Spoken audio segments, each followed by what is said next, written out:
As pilgrims, we were reminded that millions of people around the world today are persecuted, killed, or imprisoned for their faith. Chief among them are the women, Christians, and other minorities in Syria and Iraq. Jacqueline Isaac was the featured speaker on this subject at World Youth Day. And she so moved Sean and I and all the others that heard her that we agreed, Sean and I agreed that day, we were going to get her to Pittsburgh someday. Today. Jacqueline Isaac is a lawyer and vice president of Roads of Success, a humanitarian nonprofit. As an American of Egyptian descent, she has spent over a decade supporting those escaping crisis and advocating for the rights of refugees, minorities, and women across the Middle East. She has testified before the UK Parliament and the US Congress as to her experiences in the war-torn parts of Iraq and Syria, supporting resolutions that declare ISIS committed genocide against Yazidis, Christians, and other minorities. She's been featured on BBC, C-SPAN, NBC, Fox, ABC, and other media outlets impacting public awareness and government policies. She's given several speeches at the UN headquarters, calling for the prosecution of ISIS and urging intervention. Ladies and gentlemen, please give a warm welcome to Jacqueline.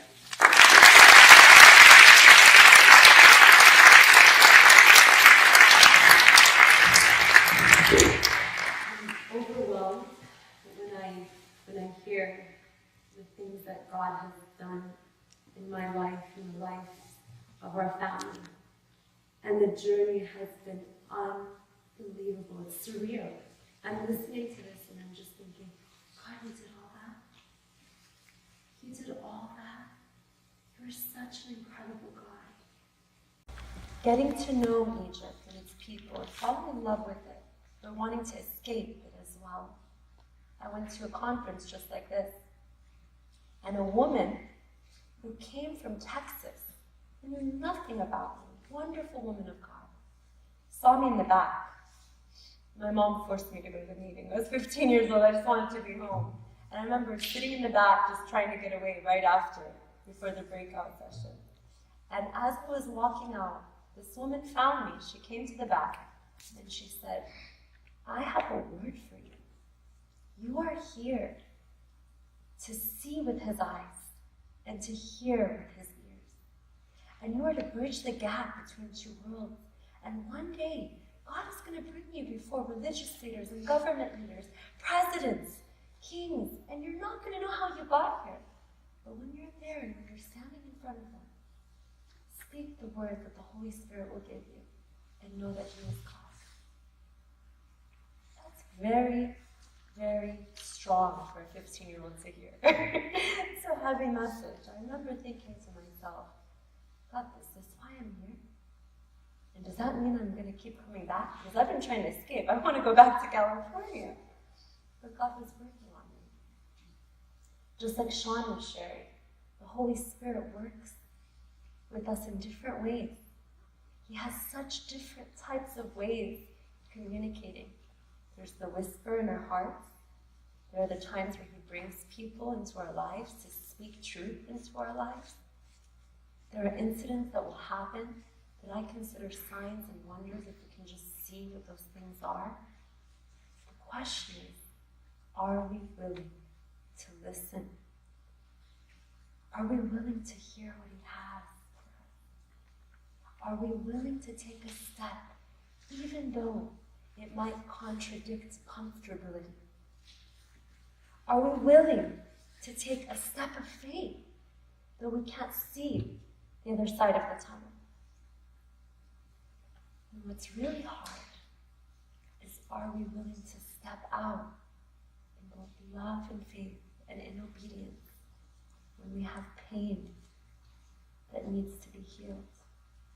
Years later, My mother was being worked on by the Holy Spirit as well. And we were going in the same direction. And she started empowering women all over Cairo.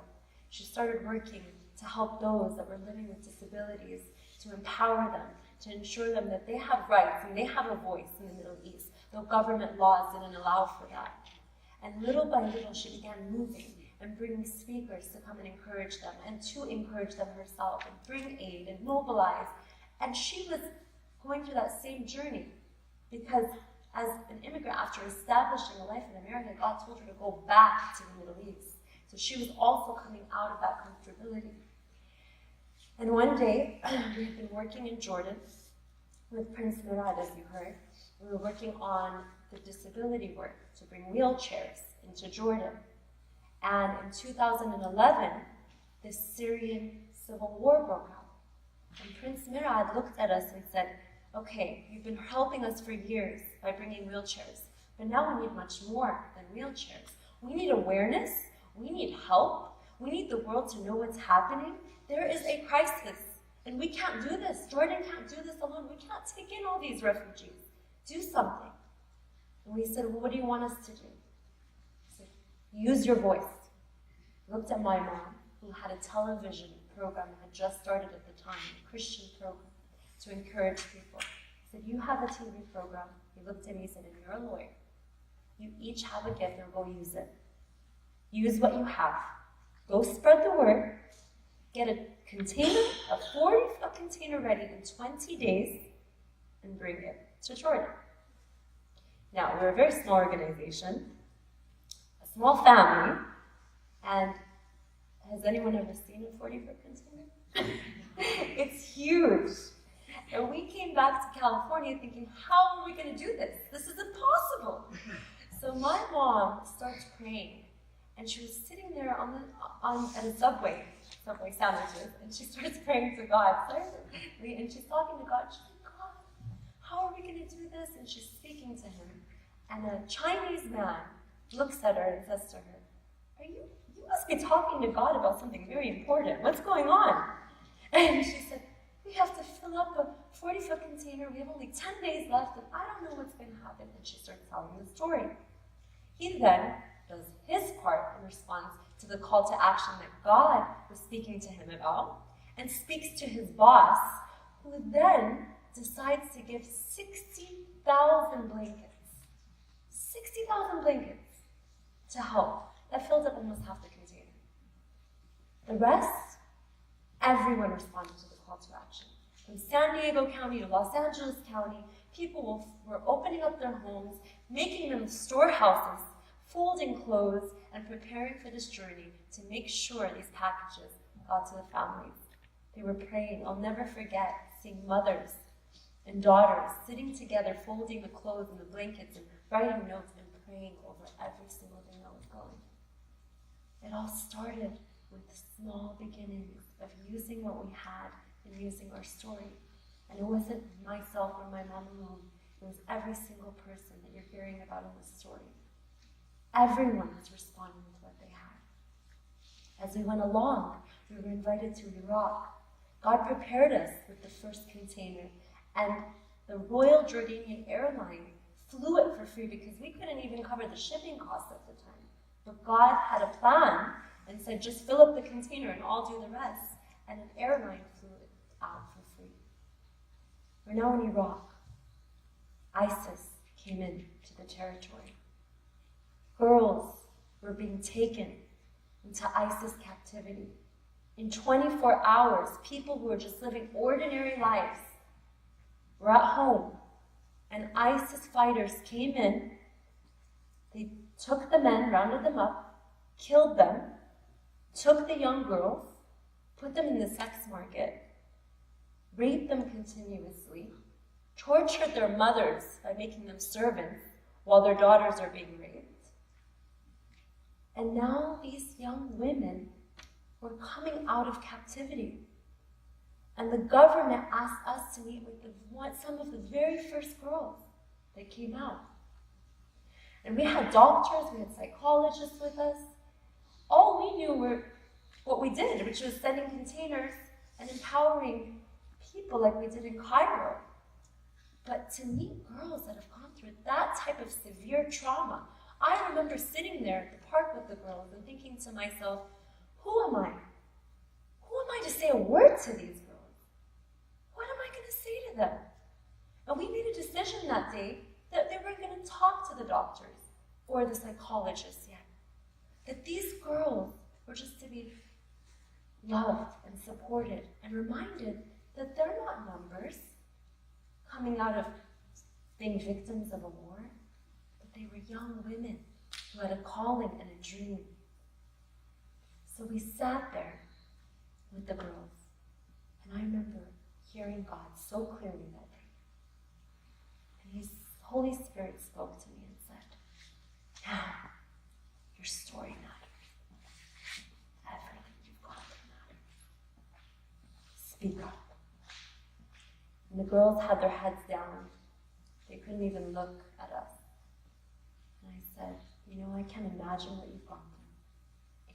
What I've gone through can't come close to what you've seen. But I can tell you something, that if it wasn't for my story, I wouldn't be here to be with you today. I wouldn't have cared. And if with my story I'm here, imagine what you can do with yours. You can change the world. It was at that moment that a young girl raised her hand and she said, whether I live or whether I die, I will do everything I can in my power to save my sisters out of captivity. She's only 14 years old. And I asked her if I can take her video with that statement and show it to anyone I could. She said yes. And I came home to a barbecue. You can imagine the contrast going from the front lines of war in Iraq to Orange County barbecue. Huge contrast. And I remember sitting there thinking, okay, God, why am I even here? And let me tell you, the Holy Spirit uses every single moment. Even if you think that it's not something that looks impactful or something that God can use, He uses everything. I was sitting in the barbecue, and guess who showed up? The chairman of the Foreign Affairs Committee of the United States Congress. And him and I start speaking. We had met once a long time before that. And I showed him pictures, and he was shocked. And he said to me, what is this? And I said, this is a genocide. So is this a level of a genocide, Jackie? What makes you think that? And I started to tell him the stories I heard of the Yazidis and the Christians, and how ISIS clearly was destroying, with the intention to destroy, whole or in part, these communities. He says, okay, well, I'm going to do my part. And he got on the phone, called the Foreign Affairs Committee, and held one of the very first hearings on this issue as to whether or not this was a genocide. He did his part. And his part led to the testimony we gave the U.S. Congress, where I spoke about what I had seen, shown the video of the girl that had just made that statement in Iraq. A nun named Sister Diana came and spoke about what had happened to her village. Another woman came and talked about the destruction of the ancient religious sites in Syria. And that hearing led to a series of hearings that then got a vote going at the House. And unanimously, everyone said a genocide has taken place. The Knights of Columbus then did their part, if you know the Knights of Columbus, and prepared a 200-page report to Secretary of State John Kerry, who looked at it and said, I must conclude that this is a genocide against Christians, Yazidis, and other minorities. There was a spiral of events that happened after that. See, this story is a story of God's gold thread in our lives. It's His golden thread. He works with the smallest of things, with the littlest of things, with our pains, with our thoughts. He can use every part of our story if we just surrender and say, okay, God, I give it all to you. Now use me. A year later, the UK Parliament voted on the same issue. The day that they decided to vote, that vote came out as a failure. The Parliament decided we can't say this is a genocide because it's for judicial determination. But when the world says something, and God's heart has something else planned, he can reverse things. Because God is the God of the impossible. And what happened was just a couple days later, by a series of miraculous events, I was in front of a protest, and of all the topics, the protest was about the refugee crisis. I contacted the security guard to try to get to a woman on stage who was screaming with passion for the women and the children, saying, "Can't you see? These are not just numbers. These are not statistics. These are our mothers and our daughters." And as she's screaming with passion in her heart, my heart was throbbing to get to her. And all I could think of was talking to the security guard. Well, the security guard wasn't a security guard. He ended up being a prominent politician and comedian who got me on the most watched television show, where the member of the UK Parliament who tried to take the lead on this vote to begin with, a devout Catholic man named Lord David Alton, had turned on the television that night. The station connected us, and he said, if by a miracle the other house, the House of Commons, if we can get them to do a vote, would you come back, would you bring 2 witnesses, and would you testify? Well, my mother was in Syria at the time, and she, with the Christian network she has through the television show, was able to capture unbelievable testimonies from people as to what was happening to the Christians. And on her way out, there were thousands of people at the border trying to get out, and if there is cameras noticed, they confiscate all they can. But someone heard her Egyptian accent and said, "This is not your line. You go to that line on the left."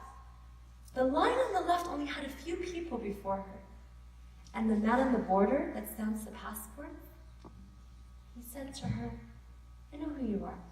Let's have a serious conversation, just look like everything is serious." He said, "God bless you. Thank you for what you're doing on Christian television. Tell the world what's happening." And he stamps her passport. All finished. It's the hand of God.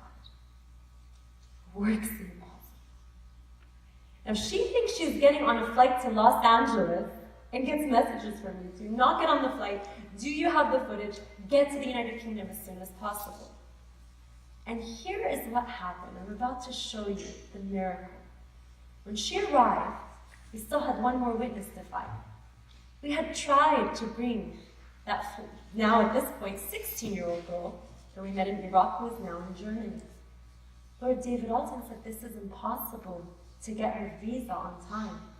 Well, the night before the hearing, I get a call saying, now the miracle's happened. The Home Secretary is waiving the girl's visa. Get her over here.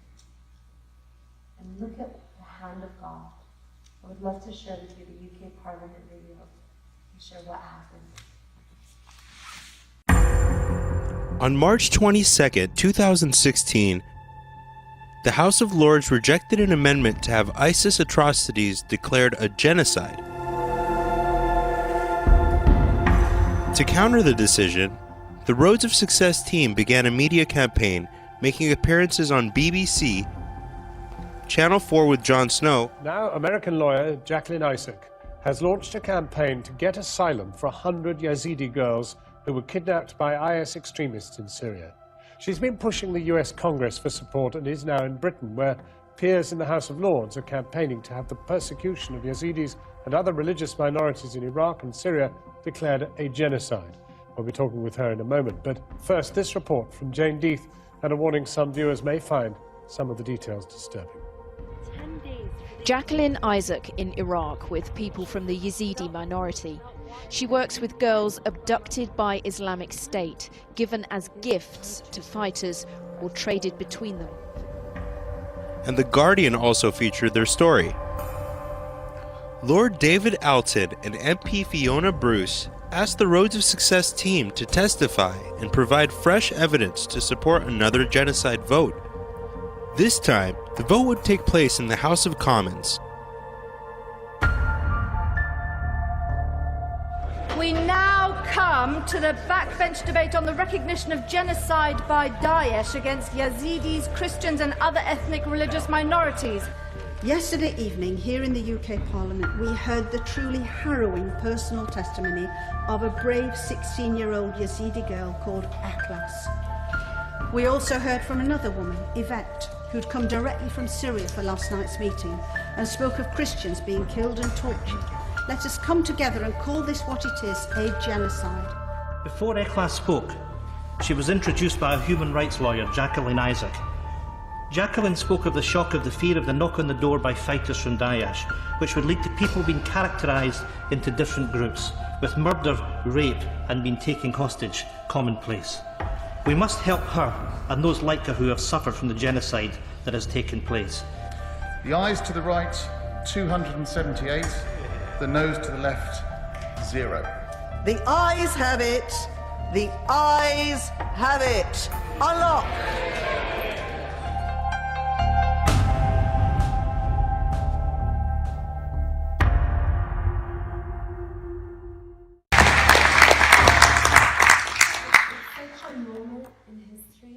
God was doing, when he was showing that God would use every single person, Lord David Alton, MP Fiona Bruce, my mom, John Snow, the security guard, every piece matters. Everything matters. If we only come to that place of surrender, to say, God, use me with what I have, even with my pain, which sometimes is the hardest place. To unlock the area of pain, to then allow God to use it. And Akhlas was using the story of her pain to make a change in this world. Probably one of the most difficult things to do, to stand up in front of a parliament and share what happened to you at only 16 years old.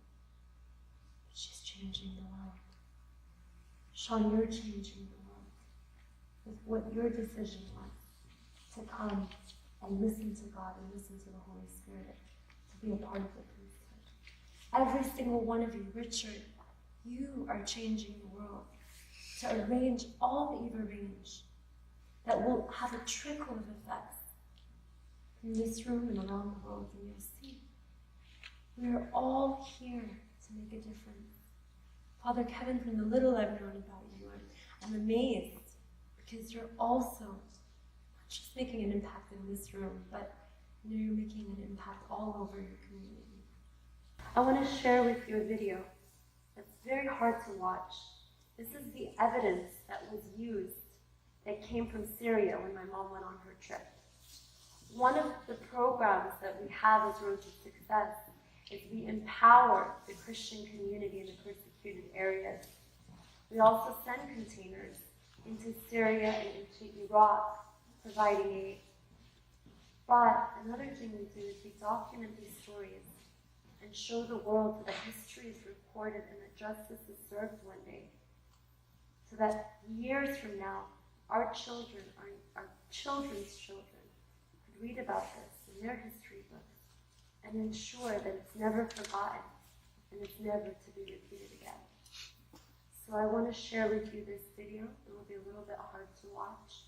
And as you watch it, I pray that you hold these stories in your heart and continue to pray for them. This is the Syrian church.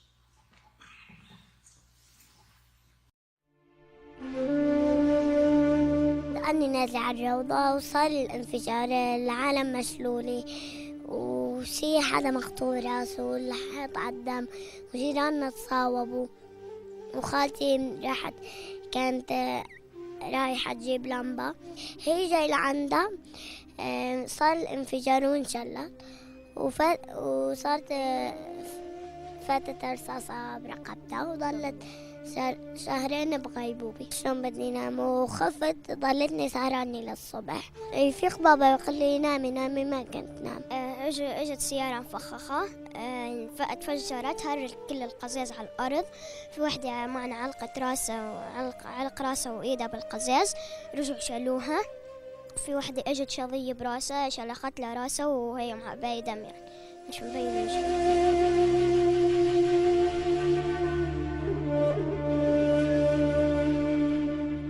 كان أول شغله يعمله هو كسر الصليب، لحتى ما حدا فات على بيت من أهل الحارة ولا الصليب عنده بالبيت موجود كله مكسور. اجوا لهون لحتى يخربوا التاريخ المسيحي والتاريخ اللي نحن عم نحافظ عليه. اجوا هن بأشهر لحتى يدمروا كل شيء، بدهم يمحوا التاريخ المسيحي بهالمنطقة. كان داعش والنصرة والإرهابيين موجودين وأخذوا هاي الكنائس. هلأ بكنيسة طيسيا تحولت الكنيسة إلى جامع. المقاعد حولوها لحطب. الكتب المقدسة عرفنا أنه حرقوها ودنسوها. الجرس والصليب حطموه، نزلوه عن المكان وحولوا المكان لمعبد بطريقتهم.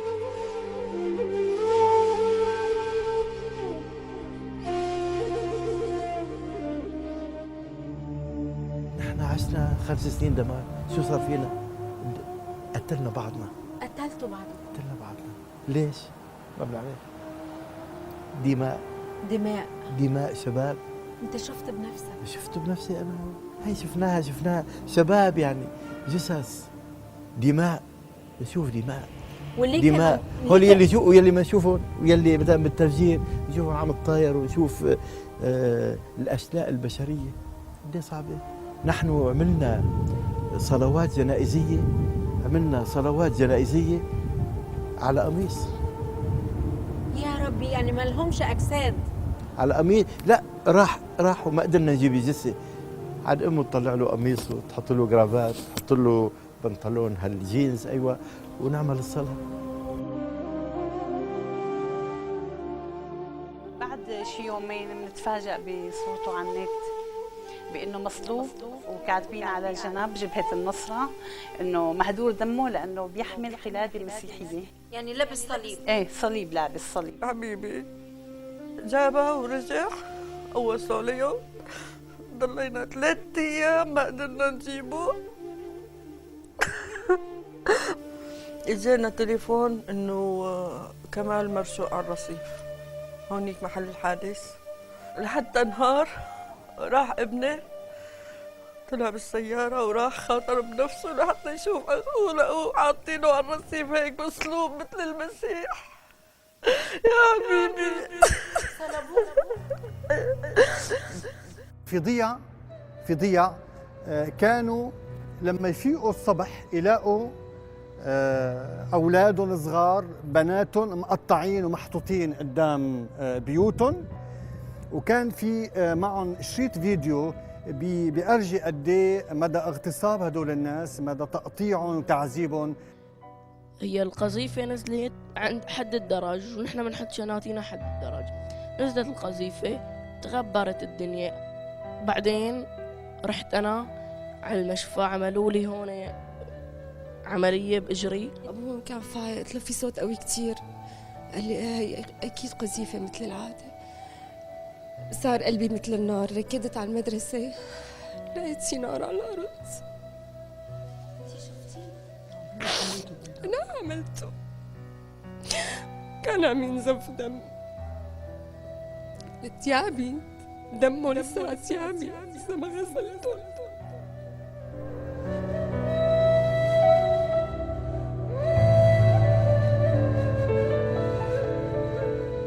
المنظر اللي فاتوا فيه على المستشفى لا يوصف، مجزرة، يعني كانت مجزرة بمعنى الكلمة بحق الأطفال. اجى جارنا قال لي ام عيسى اخذوا بنات كثير، اخذوا بنات شي حوالي 300 بنت، اخذوهم ودوهم على دوما، منهم مسيحيه ومنهم الاقليه علويه. انه بالفرن كان في 6 بنعرفهم شغالين بالفرن، مسكوهم وحطوهم بقلب الفرن، حرقوهم 6 جته وطول يا حرام. بعدين في 250 طفل لموهم وحطوهم بالمعجنه، عجنوهم. يعني اكبر ولد 4 سنين، اكبر ولد 4 سنين. اجت جارتنا قالت لي خليه اسمه خالد، قال لي لا امي انا ما بدي يموت اسمي خالد، بدي يموت اسمي جورج. طلع نتكل على الله، فاتوا علينا مثل المجانين. قاموا مسكوا لابني جورج، قالوا نحن ما بنقتلك بس تخلى عن دينك، قال له ما بتخلى عن ديني. قاموا بلشوا يقتلوه بقلب الصالون، فوتوا على الجنينة هاوصوا لي اياه.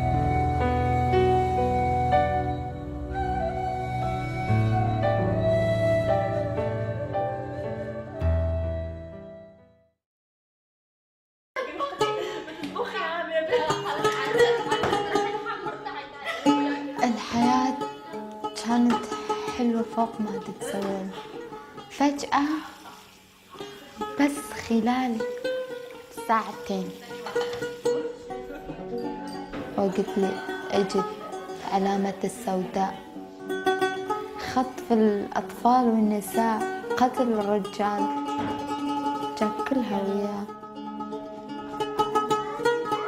تتوقعي وقت اللي كانوا يضربوني الدموع كانوا ينزلوا من عيوني من الوجع، ولكن كنت أضحك، يعني ابتسامتي انتقمت منهم.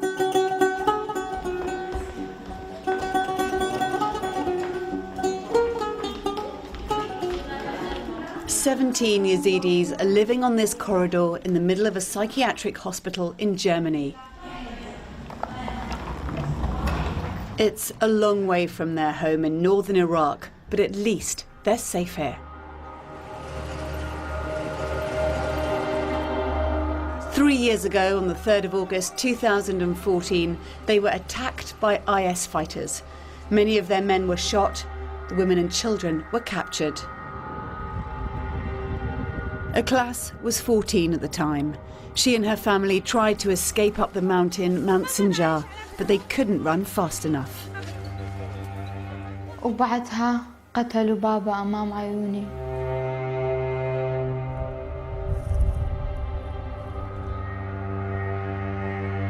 شفت دمه بإيدهم. She was then kidnapped, torn apart from her mother and locked in a prison. كلها تجي صوت الصياحات، بنات أطفال كلهم كانوا يبكون من الجوع وما كان أكو أكل حتى ناكل وما كانوا ينطونا. She told me she saw things which will always haunt her, things which I found very difficult to listen to. بوقتها أنا بعيني شفت واحد عمره أكبر من 40 سنة إجي أخذ واحدة عمرها 10 سنوات. لو بس تسمع صوتها، تسمع صرخاتها، هي تقول يا أمي ساعدني، يا أمي.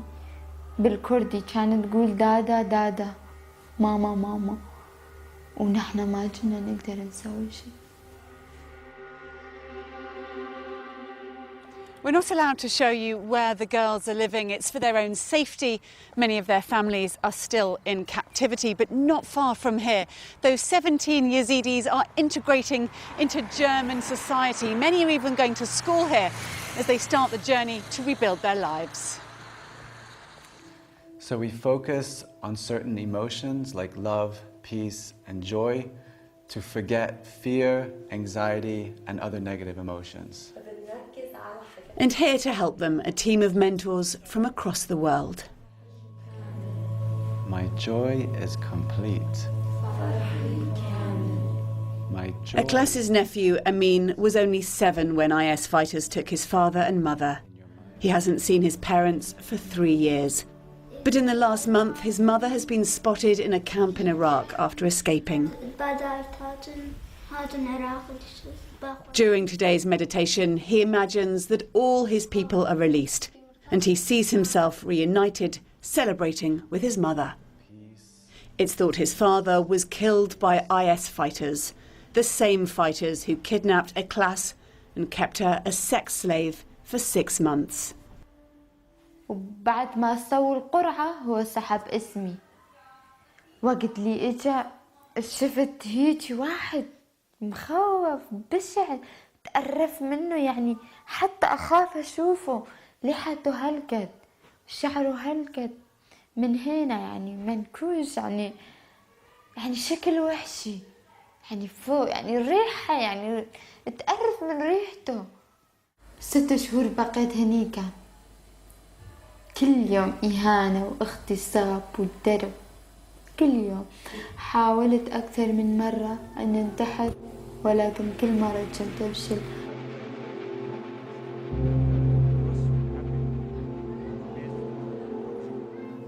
انت هسه ممكن تطاوعين عليا وتقولين لحالك يا ترى هاي بدها تحكي قصتها، عليش ما تبكي؟ ترى أنا دموعي خلصوا، صدق دموعي خلصوا. So I'm telling them I want them to write down their dreams and their goals. After all these girls have been through, it will take years of specialist counselling. Today's art therapy session is just a start. Okay, لازم بس تكتبي. We can't show you this 13-year-old girl. It's for her own protection. She doesn't know if her parents are still alive. She too was captured by IS and now only communicates by drawing and signing. So, Jacqueline, tell me the difference you've seen with the girls over the last 2 years. It's incredible. It's been incredible going from tears, sadness, no eye contact, and now seeing... Leading this team is Jacqueline Isaac, an American lawyer who spends much of her time advocating for women across the Middle East.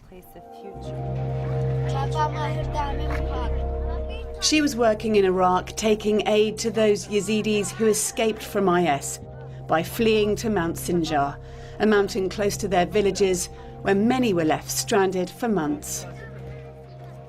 I met a mother, and she was telling me about how her daughter was in captivity. She didn't know what happened to her, and she was saying, can't you help? You're a lawyer, can't you help? Make your government go out there and get our girls. Make your government do something. I didn't know what to do. Just days later, in one of the villages below the mountain, Ikhlas managed to escape while her abuser was out fighting.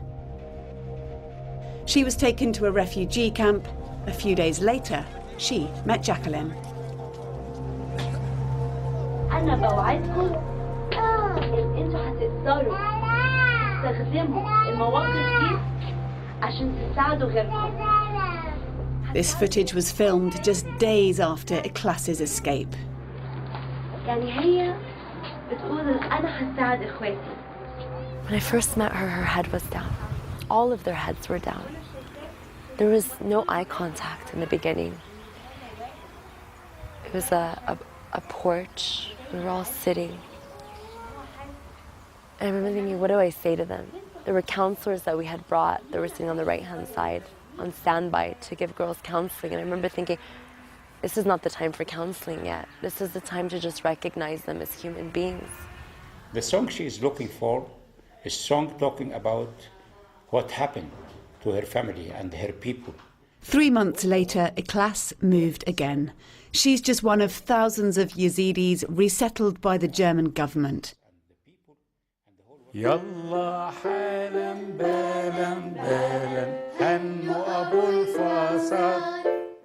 They go to mainstream school with the rest of the town every day. But their education doesn't solely take place in German classrooms. Good job. Good job. Sam, I am. Back where they live in the hospital, as well as music therapy, they're also being taught English by Jacqueline's team. That's Sam, I am. That's Sam, I am. Okay, I like... Despite living 6,000 miles apart, Jacqueline is dedicated to these girls, visiting them every few months. Butterflies. But even when she isn't with them, she talks to them online every week, and to other girls still in Iraq. When you look at all the recruits, ISIS recruits that are coming from all over the world, how did they get into Iraq and Syria? It all started with the internet. They were being recruited online. So what if we can reverse what was used as negative? What if we can use the same tool to transform the lives of this next generation in Iraq and Syria? Then we opened up a center in Iraq where over 40 girls are now learning English through Skype through the internet, by teachers who have volunteered their time. Every day, the story was, this is what's happened to me, this is what's happened to my people, we just want them to return. That was it. Their life was just that story. But now they're overcoming their story of the past and creating a story to define their own future.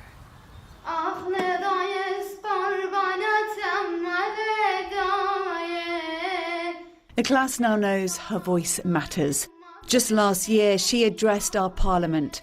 The result of her story, the House of Commons unanimously declared Yazidi victims of an ISIS genocide. She now wants to become a lawyer here in Germany.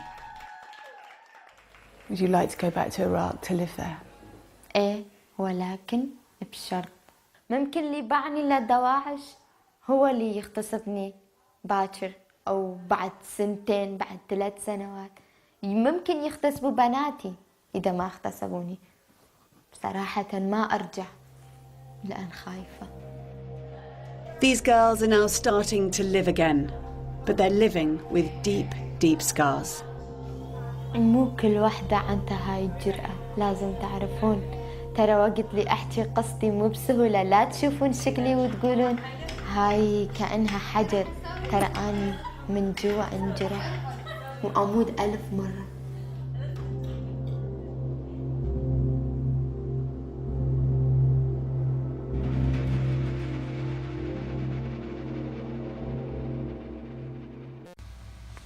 And I'm not here to make you sad or to depress you guys. I don't want you leaving this weight of it.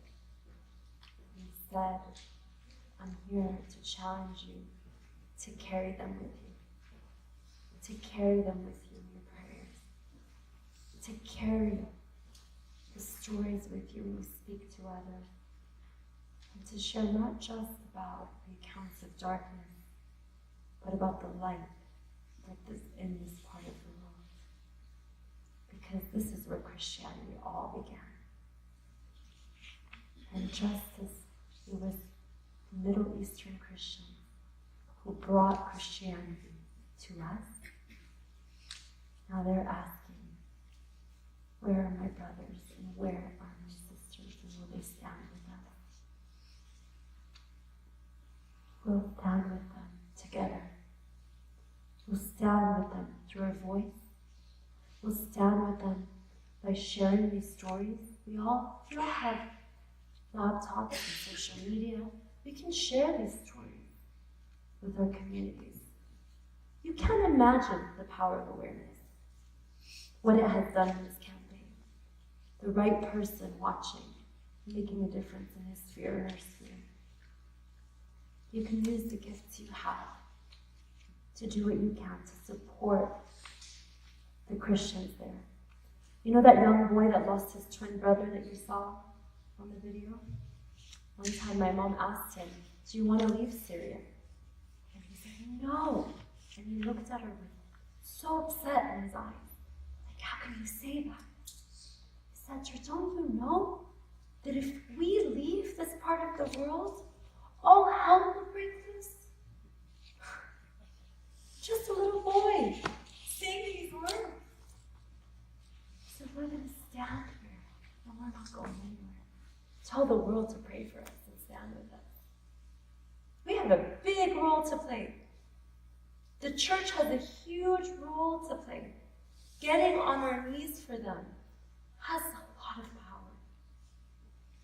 To pray for them. There's a lot of light in the darkness. And these people are resilient. There are so many stories of hope that have come out in this darkness.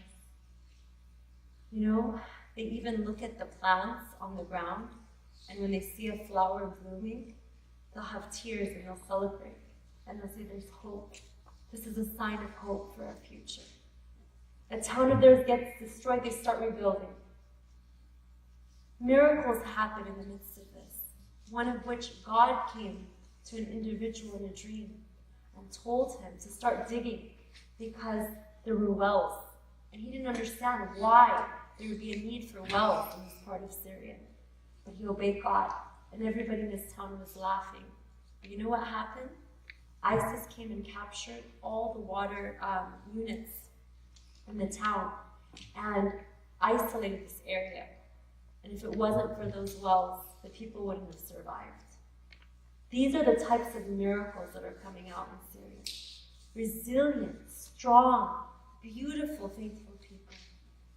And they have dreams just like us. And their children have dreams just like your children. And we can think of ways to make a difference for them, just as they've inspired us today, and how they've stood for the church and the body of Christ. What can we do to be their hands and their feet? We started thinking one day about what we can do to stay connected with them, because many people come and they tell their stories and leave. They leave.